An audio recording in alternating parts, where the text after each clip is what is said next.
पांडे जी, रागिनी सोनकर जी हमारे साथ। रागिनी जी, क्या तय हुआ बैठक में?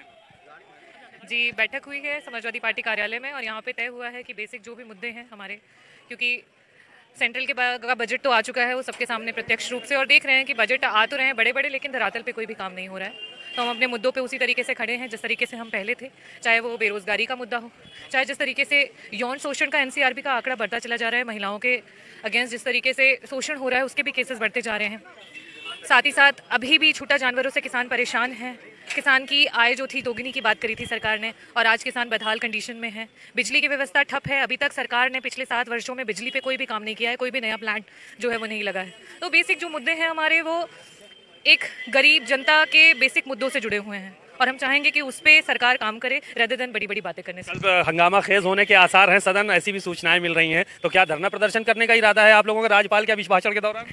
देखिए, हंगामा खड़ा करना मेरा मकसद नहीं, मेरा मकसद है कि सूरत बदलनी चाहिए। मेरे सीने में ना सही, तेरे सीने में सही। अगर आग है तो आग जलनी चाहिए, और बेशक आग है, जनता के दिल में आग है, और जनता चाहती है कि अगर उन्होंने किसी को अपना बहुमूल्य वोट दे करके, मतदान करके किसी को अगर सदन में भेजा है, किसी को जिताया है, तो वो उनके हक के लिए लड़े, उनसे जो उनके वादे किए थे उन वादों को पूरा करे। तो जब जब इस तरीके के मौके मिलते हैं, विपक्ष जो है मजबूती से अपने बातों को रखता है। ये हंगामा ही सिर्फ नहीं है, ये बार बार उनके कानों तक जो आवाजें दब गई हैं, जो वो भूल गए हैं कि उन्होंने ये वादे किए थे, ये इनका मेमोरेंडम था, ये इसमें उन्होंने जनता को ये आश्वस्त किया था कि अगर आप हमें चुन करके भेजेंगे तो हम आपके अधिकारों के लिए लड़ेंगे, वो बातें कहीं ना कहीं दब गई हैं। तो उन्हीं को उजागर करने की कोशिश करें। रामराज आ गया है। अब इसके बारे में जनता बेहतर बता सकती है। जनता के लिए तो मैं मानती हूँ कि रामराज्य यही है जिस समय उनका बच्चा जो है वो बेरोजगार ना रहे, जिस समय उनकी बेटियां सुरक्षित रहे, उनका परिवार सुरक्षित रहे, और जनता खुशहाल रहे। एक आखिरी सवाल ये था कि कार्यवाहक डीजीपी इस बार फिर बनाया गया है, परमानेंट डीजीपी नहीं मिल पा रहा उत्तर प्रदेश।